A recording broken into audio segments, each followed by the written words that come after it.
기도드립니다. 아멘. 아멘. 우리 양쪽에 인사하십시다. 잘 계셨습니까? 우리 하나님의 말씀은 오늘 사도행전 5장 41절 42절의 말씀입니다. 우리 같이 읽습니다. 시작.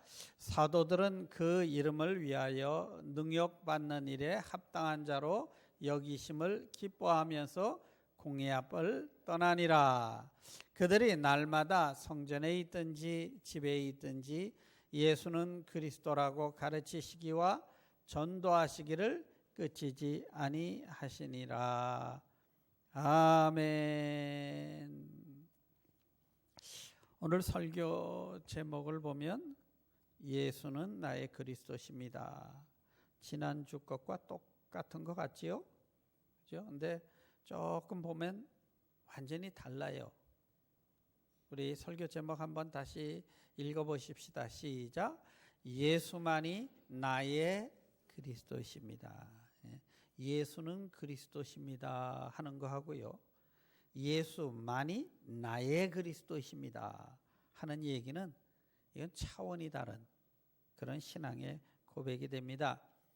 지난 시간에는 초대교회 교인들이 불같은 성령이 임하니까 무서워서 숨어서 있던 사람들이 나가서 목숨 걸고 예수 부활하셨다, 예수는 그리스도다 이렇게 외쳤다. 그래서 그리스도라는 게 무슨 의미인가 우리가 생각해 보았습니다. 예수만이 나의 그리스도이십니다. 이 메시지 때문에 이걸 전하기 위해서요, 지난 2000년 동안 많은 성도들이 고난을 당하고 심지어 순교를 당하기도 했어요. 도대체 뭔 고백이길래 목숨을 걸고 이 고백을 했는가? 우리 다시 또 한번 읽어보죠. 시작. 예수만이 나의 그리스도이십니다. 예수는 나의 주이십니다 할 때 이 주는요, 헬라어로 큐리오스라 그래요. 큐리오스, Lord 이런 뜻이에요. 주여 하는 뜻입니다. 그런데 로마 황제나 로마가 믿던 신들에게만 붙였던 칭호가 큐리오스예요. 그래서 옛날 로마 화폐를 보면 동전에 사람 얼굴 형상이 있고요, 거기에 Caesar's Curious 이렇게 적혀 있어요. 시저 로마 황제는 신이다 이렇게 적혀 있는 거예요. 그래서 그것 때문에 이런 나쁜 돈은 받을 수가 없다 해서 성전에서 돈을 바꿔준 거지요. 그래서 성전에서 돈을 바꿔야만 헌금을 한 거예요.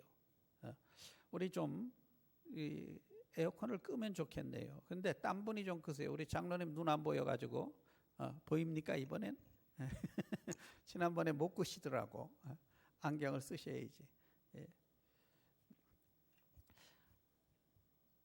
예수는 그리스도다 하는 이 고백은요, 잘못하면 죽는 고백이에요. 왜냐하면 시저만 큐리오스인데 예수가 큐리오스야? 그럼 이거 반역이네. 그래서 예수님을 반역죄로 몰아서 십자가에서 못 박은 것이지요. 일본 식민지 하에서도요, 예수만이 주님이십니다 하는 고백을 하면 참 감옥에 갇히고 순교도 했어요. 왜? 일본 왕이 신이라는 거예요. 일본의 신화가 있죠. 해의 여신, 일본 황실의 조상신. 그래서 일본 왕이 신이라는 거예요. 국민 의례를 그렇게 했어요. 그래서 그거 안 한다고 잡혀 들어가서 고문당하고 순교한 목사님과 장로님들이 많이 계십니다. 지금도 저 중동 땅 이슬람이나 저 북한 같은 데서요, 예수는 나의 구주입니다 하는 고백은 목숨 걸고 하는 고백이에요. 북한에서 제가 선교사님을 통해서 들었는데 어떻게 합계가 이루어진 것인지는 모르겠지만 적어도 15,000명에서 2,000명의 기독교인들이 예수 믿는다는 이유 때문에 수용소에 갇혀 있는 것으로 추정이 된다는 그런 보고를 제가 들은 적이 있습니다. 또 저 이슬람 같은 데서는요, 예수는 주입니다 할 때 이거 참 목숨 건 고백이죠. 제가 말레이시아 보르네오 섬 코타키나발루에 가서 거기 현지 밀림 속에 목사님들을 이렇게 만난 적이 있어요. 근데 선교사님이 저에게 뭐라 그러냐면, 이분은 과거에 공무원이었는데 목사가 됐습니다, 이렇게 저한테 소개를 해요. 그래서 뭐 제가 공무원이었는데 목사가 됐다는 게 그게 so what? 이렇게 생각했는데 나중에 그 의미를 알고 나니까 눈물이 핑 정도로, 그 이슬람 사회에서 공무원은 굉장히 고위 좋은 건데, 목사가 됐다는 건요 다 버렸다는 거예요. 그래서 살 수가 없어서 밀림 속에 들어와서 농사 짓고 살면서 밀림 속에 있는 조그만 교회들을 그분이 4군데를 목양을 하고 있어요. 주일이면 아침부터 6시부터 걸어 다니면서 4군데 교회를 설교해야 되는데 저한테 제가 뭘 도와드릴까요? 했더니 자전거 한 대만 있었으면 좋겠노라고 2년째 기도하고 있대. 그래서 제가 저희 교회가 그때 오토바이 2대를 그때 보냈습니다. 할렐루야. 거기서 예수는 나의 주입니다 하는 고백은요, 우리가 생각하는 이런 고백하고는 차원이 다른 것이지요. 뭐 미국같이 종교의 자유가 있고 이런 나라에서 뭐 예수가 나의 주이십니다 이런 고백은 하기 쉽습니다. 그래도 사람들은 싫어해요. 왜 예수만 구세주냐, 예수만 구원자시다 하는 메시지는 인기가 없어요. 타 종교에 대한 예의 없는 독선이라고 막 비방을 해댑니다. 예수 믿는 사람들은 고집불통이라고 비방을 하기도 해요. 그래서 일부 교회는 이런 세상 사람들이 교회로 오게 하기 위해서 그런 메시지는 뒤로 좀 살짝 감추고 열린 예배를 드린다며 사랑과 배려, 이해와 포용에 관한 메시지만을 가르치기도 합니다. 그러나 초대교회부터 지금까지 제대로 된 교회는요, 한결같이 외치던 복음의 메시지가 있어요. 그게 뭡니까? 예수만이 나의 그리스도이십니다. 믿으시면 아멘 하십시다. 하늘 가는 다른 길 없어요. 예수만이 그리스도가 되는 것입니다. 오늘 이 본문의 배경은 사도들이 예수는 그리스도시다, 예수는 부활하셨다 막 외치고, 거기서 또 병자들이 태어날 때부터 소경, 안질병 이런 사람들이 막 기도하니까 고침을 받는 거예요. 그러니 예루살렘이 막 벌컥 뒤집어졌죠. 그랬더니 종교재판국 사내들인에서 이 사도들을 붙들어다 놓고 재판을 벌린 거예요. 그 재판이 굉장히 무서운 재판입니다. 거기서 사형 판결을 받으면 죽는 거예요. 예수님도 거기서 사형 판결 받았지요. 그래서 너희들 그런 메시지 전하지 마 하는데, 우리가 사람의 말을 들어야 하냐 하나님의 말을 들어야 하느냐, 우리는 끝까지 전할 거다 이러는 거예요. 그래서 이제 이걸 죽이지도 못하고 막 모여서 회의를 하죠. 그랬더니 바리새인 파의 중에, 양대 학파 중에 아주 가장 수장이 있어요. 가말리엘이라는 학자들이 조용히 해라, 당신 손에 피 묻히지 마라, 하나님의 뜻이라면 저절로 해결이 되겠지, 우리 사내들인에서 그런 짓 하지 말자 이러고 말려요. 그러니까 할 수 없이, 그래 앞으로 너희들 그런 메시지 전하지 마 하고 그냥 위협하고 채찍에 때리고 협박하고 내보냅니다. 5장 33절에 말이죠. 그들이 듣고 크게 노하여 사도들을 없이 하고자 하자. 그냥 사도들 이거 죽여버리겠다고 이제 난리를 치는 것이지요. 살기등등했다는 거예요. 여러분, 그 뒤에 사내들인 뒤에 사단의 세력이 있었어요. 동의하시면 아멘 하십시다. 충동질하는 거지요. 그런데 이런 현상은요, 교회 밖에만 있는 게 아닙니다. 교회 안에도 마귀가 얼마든지 들어와요. 어떻게 하면은 교역자들을 도와서 세울까? 어떻게 하면 우리 교회가 사랑으로 하나 될까? 이런 일에 우리가 성령의 쓰임 받는 사람이 있고요. 순간적으로 사단의 조정을 받아서 분노하고 목회자도 중직자도 보기 싫어하고 그렇게 될 때도 있어요. 성도 여러분, 여러분과 저는 늘 사단의 조정당하지 않고 성령의 조정당하게 되기를 주의 이름으로 축원합니다. 5장 40절에 보니까 이렇게 돼 있네요. 그들이 옳게 여겨 사도들을 불러들여 채찍질하며 예수의 이름으로 말하는 것을 금하고 나오니. 그러니까 가멜리엘이 저 죽이지 말자 했더니 그 말대로 그래 그럼 이번에는 놔주는데 그냥 놔줬다? 아니죠. 채찍질해서 놔주었다. 우리가 생각할 때 그냥 매 몇 대 이렇게 때려가지고 나가 이런 걸로 하는데 채찍질이라는 게 여기서 뭐냐면요. 여러분 예수의 순환이라는 영화 보셨습니까? 패션 오브 크라이스트. 그죠? 거기에 보면 예수님이 채찍질 당하는 모습이 나오죠. 거기서는 예수님이 40대를 맞아요. 사형수만 40대까지 때리고 율법에 의하면 40대 이상을 못 때리게 돼 있어요. 왜? 그렇게 때리면 불구가 되든지 죽으니까. 그래서 40에 가한 하나를 가한 매 39대죠. 39대를 때립니다. 고린도후서 11장 24절에 보면 사도 바울이 고백하기를 유대인들에게 40에 하나 감한 매를 5번 맞았으며 이렇게 돼 있어요. 한두 번도 아니고 죽도록 매 맞은 게 몇 번이라고요? 5번이나 된대요. 39대를 맞는 매지요.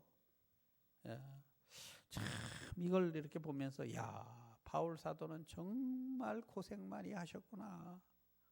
저는 뭐 복음 전한다고 끌려가가지고 제가 두드려 맞은 적은 아직 없거든요. 참 당시에는 이렇게 막 죽도록 매를 맞은 거예요. 39대 맞고 나갔는데 이쯤 되면 저 같으면 좀 쉬어야 됩니다. 그죠? 보약도 먹고 좀 몸 좀 추스리고 그죠? 이쯤 되면 그래야 되잖아요. 골병 들겠는데. 그런데 그 뒤에 어떻게 했는지 내용이 오늘 읽은 본문의 내용이에요. 우리 다시 한번 그 배경을 이해하면서 41절, 42절 본문을 한번 읽어볼까요? 시작. 사도들은 그 이름을 위하여 능욕받는 일에 합당한 자로 여김을 기뻐하면서 공의 앞을 떠나니라. 그들이 날마다 성전에 있든지 집에 있든지 예수는 그리스도라 가르치시기와 전도하시기를 끝이지 아니하리라. 이 말씀을 읽는데 저한테 가슴이 이렇게 탁 와닿으면요. 뭐냐면 기뻐했대요. 이거 어떻게 해석을 해야 될까? 아니 뭐 골병 들게 맞았으면 뭐 이제 치료하고 누워 있고 좀 쉬고 뭐 이래야 되는데 할렐루야 막 더 기뻐하더라는 거예요. 이 사람들은. 그리고 야 내가 복음 전하다 이렇게 매를 맞았다고 막 너무너무 기뻐하고요. 그리고 쉰 게 아니라 날마다 성전에 있든지 집에 있든지 예수는 그리스도라고 더 열심히 가르치더라는 것입니다. 자, 이쯤 되면 못 말리는 사람이죠. 그죠?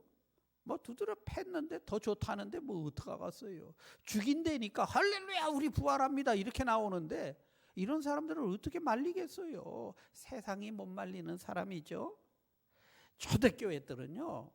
예수는 줍니다 고백하는 사람들은 이런 신앙인이었다는 거예요. 그냥 그냥 예수는 나를 평안하게 해주시고 보고 인도해 주시고 우리 아이들 잘 되게 해주시고 이런 정도가 아니고 예수는 그리스도십니다. 이 고백하기 위해서 그들은 고난을 기뻐했다고 말합니다.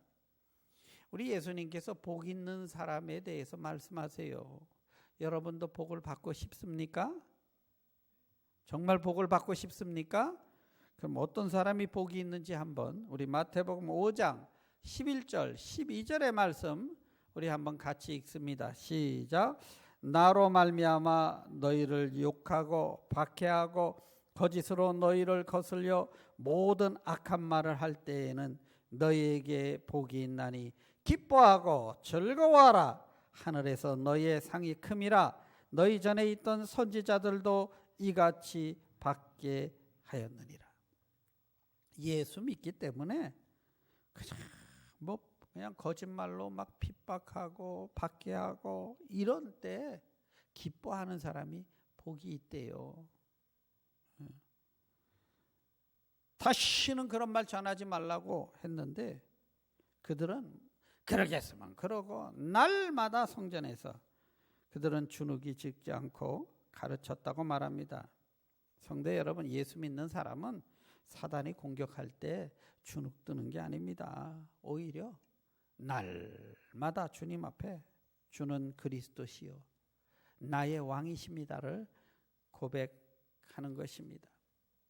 예수가 그리스도라고 고백하는 게 왜 그렇게 중요하길래 목숨을 걸고 날마다 그렇게 했는가? 그 이유가 있어요.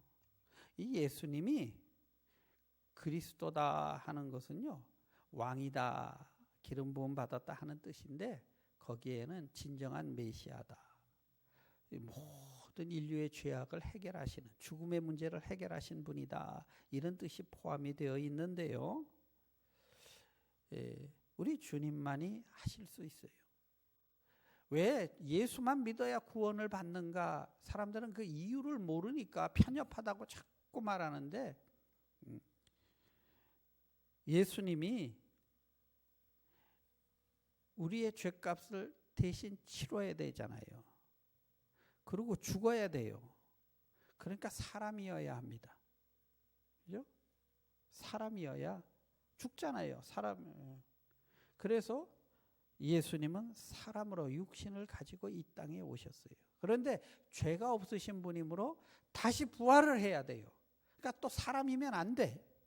어떻게 됩니까? 신이어야 해. 그죠? 그래서 예수는 사람이자 예수는 신인 하나님의 아들로 이 땅에 오신 겁니다. 분명히 사람인데 성령의 감동으로 처녀의 몸에서 잉태된 인류 가운데 오직 한 사람, 그 사람이 예수 그리스도세요. 그래서 예수 이외에는 다른 구원이 없습니다.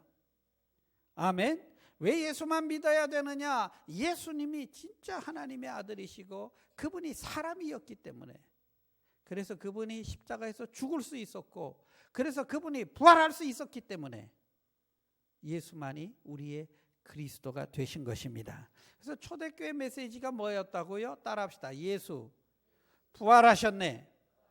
이게 초대교회 복음의 핵심이에요. 예수 부활하셨어. 죽음이 그를 못 가두어. 할렐루야. 이것이 초대교회 모습인 것입니다.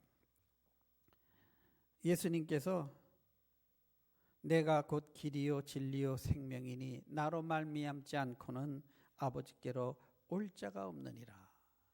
그는 하나님의 아들이셨어요. 저 터키의 소피아 성당에 이 이슬람들이 터키 제국을 이제 점령하고 그 성당에다가 페인트로 크게 썼대요. 뭐라고 썼냐면 신은 절대 죽을 수 없다, 이렇게 썼다는 거예요. 그죠? 고로 예수는 신이 아니다, 이런 말을 지금 하려고 하는 거지요. 근데 이 사람들이 몰라. 예수는 신이시지만 예수는 사람이셨어요. 아멘. 이게 정말 너무 신비로운 거지요. 이렇게 신비한 하나님의 방법을 모르니까 사람들은 자꾸 예수를 오해하는 것이지요. 예수가 하나님의 아들이시고 그분이 나를 구원하셨다고 하면요, 그 구원의 기쁨이, 신령함이, 주님이 주시는 성령 안에서 주시는 평강이 임하게 돼요. 그죠? 그래서 내가 주는 평강은 세상이 주는 것과 다르다. 기쁨이 충만한 거예요. 지금 제자들이 막 매를 맞아갖고 온몸이 막 욱신욱신거리고 막 지금 막 그래요. 지금 같으면, 나 같으면 타이에놀을 좀 먹고 뭐 이렇게 해야 되는데, 기쁨이 충만한 거예요, 이분들이. 이 기쁨은 성령이 주시는 기쁨이죠. 여러분, 기쁨도 종류가 있습니다. 등급이 있어요, 기쁨이. 첫째는 좋은 기쁨과 나쁜 기쁨이 있어요. 예를 들어 볼까요? 사기꾼이 한 건을 크게 하고 너무 기뻐해. 좋은 기쁨입니까? 나쁜 기쁨입니까? 나쁜 기쁨이죠. 그런데 어떤 사람이 가난한 사람에게 자기의 것을 없는 가운데 이렇게 나눠주니까 그 사람이 너무 잘 돼서 고맙다 그래. 그걸 보니까 너무 기뻐. 이 좋은 기쁨이에요, 나쁜 기쁨이에요? 좋은 기쁨이죠. 그러니까 기쁨에도 좋은 기쁨이 있고 나쁜 기쁨이 있어요. 기쁨도 차원이 있어요. 등급이 있어요. 그러나 가장 큰 기쁨은 예수님 믿고 내 죄 사함 받고 내 영혼이 자유로워 천국이 믿어지는 구원의 기쁨이 최고의 기쁨입니다.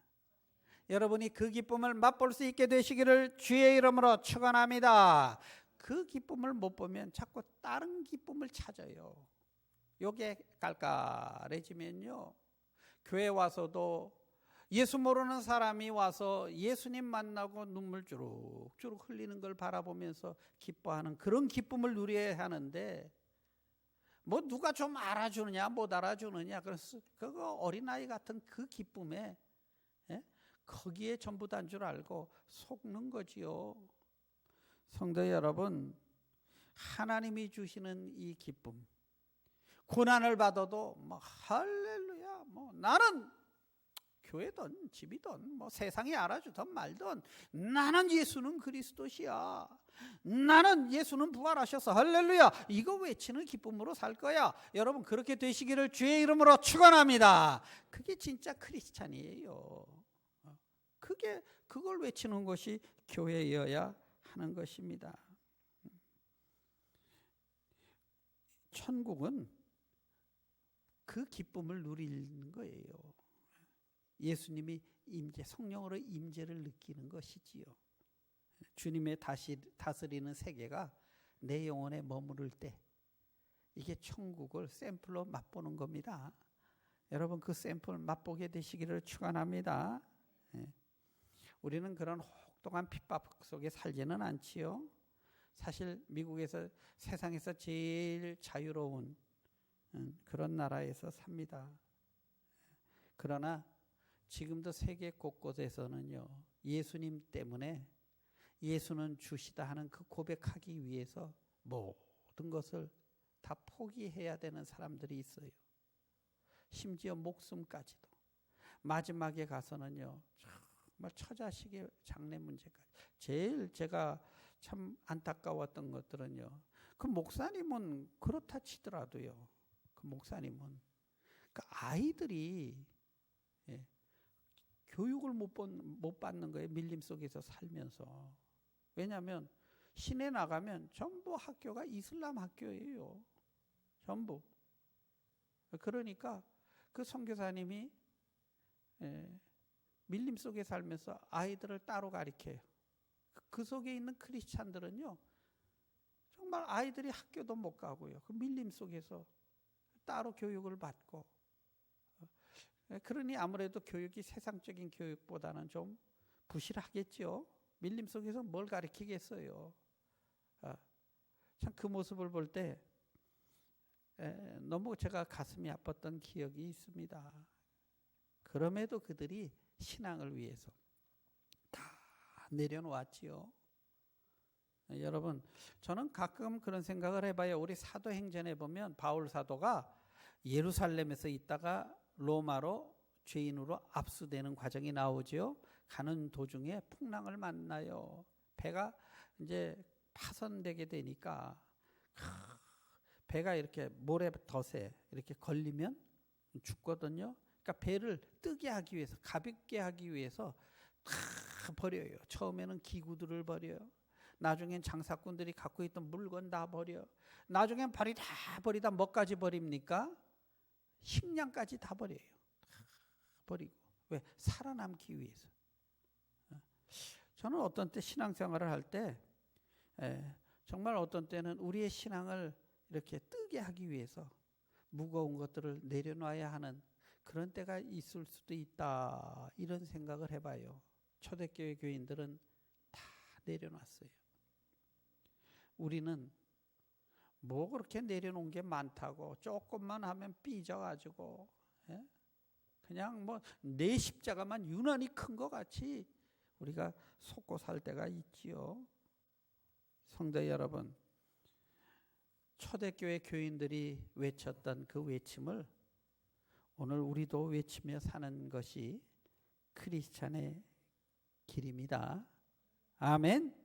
여러분, 물론 우리 주님은 우리를 평안하게 하시고 보호하시게 하시고 복 주시기를 원하세요.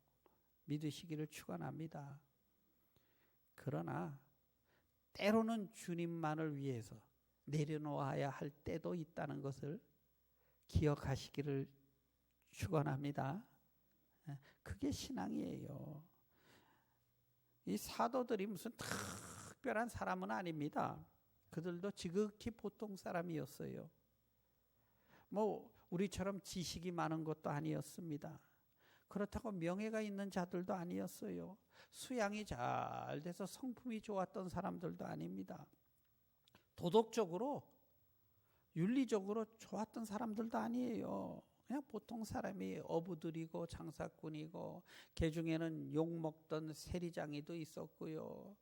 그 중에는 뭐 오늘날로 치면 저 유흥가 출신의 여인도 있었고, 그냥 보통 사람이었어요. 성격도 제각각이었어요. 과격한 사람이 있는가 하면 우유부단한 사람도 있었고, 약삭 빨라가지고 자기 이익만 챙기는 사람도 있었고, 손해가 날 것 같으면 그냥 싹 뒤로 빠지는 사람도 있었고, 하여튼 예수님을 따를 때도요, 어떻게 한 자리 할까 그것만 생각하면서 따르던 사람들도 있었어요. 근데 이런 사람들이 예수는 그리스도십니다, 나의 왕이십니다를 외치게 된 것은요, 자신들의 결심이나 노력만으로 되어진 것이 아니라는 거예요. 어떻게 됐습니까? 하나님이 그렇게 만들어 주셨지요. 오순절의 성령 강림 이후로 그들이 변화된 것입니다. 그러면 신앙생활의 승패는 어디에 있다? 성령과 얼마나 밀접한 성령의 임재 가운데 있느냐, 이것이 여러분이 신앙생활의 성패가 결정이 됩니다. 이해되시면 아멘 하십시다. 왜 아멘 소리가 없어요? 성령의 임재 가운데 있을 때 성공합니다. 아무리 똑똑해도요, 성령께서 함께 안 하면 획끄닥하고 마귀짓 할 수뿐이 없는 게 인간이에요. 여러분, 이 성경에 가만 보면 초대교회 때 이 사도행전을 이 신학자들은 성령행전이라고 부르거든요. 왜냐하면 사도들이 이렇게 막 한 것을 기록한 게 아니라 가만히 보니까 성령께서 역사하신 기록을 적었다 해서 성령행전이라 불러요. 근데 그 교회를 이렇게 교회사를 보면 이 마귀라는 것이 얼마나 악랄하고 교활한지요. 근데 마귀가 보통 우리는 저 바깥에 있는 줄 아는데요, 이 마귀가 자기의 사람을 교회 안에 심어요. 여러분 잘 아시는 아나니아와 삽비라 사건 알지요? 헌금을 교회에다가 집 다 팔고 해가지고 반 이상을 하려고 하다가 전부 다 드리는 겁니다 하고, 요즘 젊은이들 말로 뻥쳤지요. 그랬다 즉사했지요. 여러분 생각해 보세요. 반씩이나 드렸는데 복을 반은 못 받아도 왜 죽습니까? 헌금 잘못해서 죽은 거 아닙니다. 성경을 잘 보면요, 마귀가 자기의 사람을 그 속에 심는 거예요. 심는데 성령 충만한 베드로한테 들켰지요. 그러니까 걸러내는 장면입니다. 이해가 되십니까? 그러고 나서 안 되니까 핍박으로 오는 거예요. 이제는 막 두드려 패고 잡고 이래요. 마귀는 처음에는 띄워요. 이렇게 쫙 띄워. 잘합니다. 훌륭하십니다. 신령하십니다. 그래도 안 돼? 그러면 두드려 패는 거예요. 이게 마귀 작전입니다. 또 나와요. 사도행전에 보면 사도 바울이 가서 복음을 전하는데 태어날 때부터 안진뱅이 된 사람을 고쳤더니 동네 사람들이 막 몰려와가지고 와 신이 왔다 막 그러고 제사 드린다고 소를 끌어다 뭐 꽃을 하고 난리를 치는 거예요. 온 동네가. 그러니까 바울이 막 옷을 찢죠. 옷을 찢면서 무슨 소리냐, 나도 당신들과 똑같은 사람일 뿐인데 하나님을 섬겨야지 왜 나를 섬기느냐 하고 난리를 치죠. 그래서 없어졌어요. 근데 그 다음날 어떻게 됩니까? 그 다음날 몰려와서 사도 바울 돌로 때려 쳐 죽여버리잖아요. 죽은 줄 알고 바깥에다 내다 버렸잖아요. 그 뒤에 사단이 있음을 볼 수 있게 되시기를 축원합니다. 충동질하죠. 잘합니다. 훌륭하십니다. 당신이 없으면 막 이러고 그냥 막 충동질하다 안 돼? 그러면 그냥 그때는 이제 두드러 패고 핍박을 하고 사단이 그런다는 거예요. 이 성령 행전에서 우리가 성령이 어떻게 역사하시고 또 영적 싸움에서 어떻게 승리하는지를 볼 수 있게 되는 믿음의 깊은 눈이 있게 되시기를 주의 이름으로 축원합니다. 그래서 우리는요, 누가 막 칭찬하고 막 할 때도 조심해야 돼. 그러니까 여러분이 사업이 막 잘 됩니까? 그럼 조심하셔야 돼요. 교만이 딱 들어오기 시작하거든요. 그러니까 그때도 조심하고, 또 안 돼, 막 핍박이 와. 그래도 주눅 들지 않고 할렐루야, 하나님 우리와 함께 하시면 반드시 승리할 수 있습니다 외칠 수 있게 되기를 주의 이름으로 축원합니다. 그들이 부활하신 예수님을 목격했고요, 그 다음에 성령의 체험을 받았어요.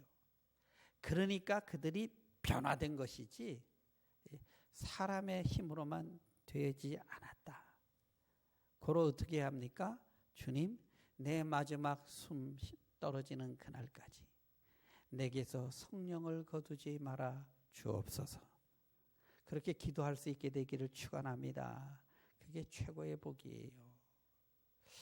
여러분, 신앙생활을 흔히 독수리로 이렇게 표현하잖아요. 그죠? 이 독수리가 보니까요, 날개를 쭉 펴고 날다가 벼랑 위에 있는 염소를 사냥하더라고요. 예? 독수리가 가가지고 이 사냥을 채니까 무겁잖아요. 그죠? 들고 가지는 못해요. 그래가지고 낭떠러지에 떨구는 거죠. 그렇게 사냥을 하더라고요. 그 큰 등치. 그런데 이 독수리가 제가 다큐멘터리에 보니까 요만한 쪽제비한테 잡혀 먹더라고요. 언제? 땅에 앉아 있을 때. 땅에 앉아있을 때 요만한 쪽제비가 덤벼드니까요, 독수리가 도망치려고 막 이리저리 뛰는데 닭보다도 빨리 못 뛰어. 땅에서는. 그러니까 잡혀 먹어요. 여러분, 우리가 성령의 바람을 타고 신앙이 있을 때는 누구도 당할 수 없는, 그죠? 하늘의 왕자로 살게 됩니다. 근데요, 땅에 겨다닐 때는 닭만도 못해요. 쪽제비의 밥이 돼요. 깨닫게 되시기를 축원합니다. 성령의 도우심 없이는 우리는 사단의 밥이 돼요.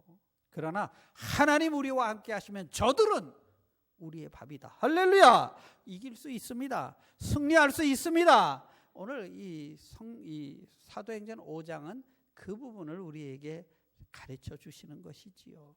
이 제자들이 겁없이 죽인데도 할렐루야, 죽여라 막 이렇게 나가고요.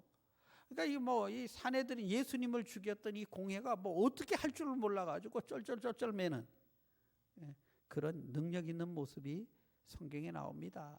얼마나 익사이팅합니까? 우리 이왕 예수 믿는 거 한번 그렇게 믿게 되시기를 축원합니다. 힘있게 주님 믿고요, 힘있게 외치며 그렇게 살 수 있게 되기를 주의 이름으로 축원합니다. 우리 다 일어서셔서 우리 찬송가 80장 우리 힘차게 찬양하십니다.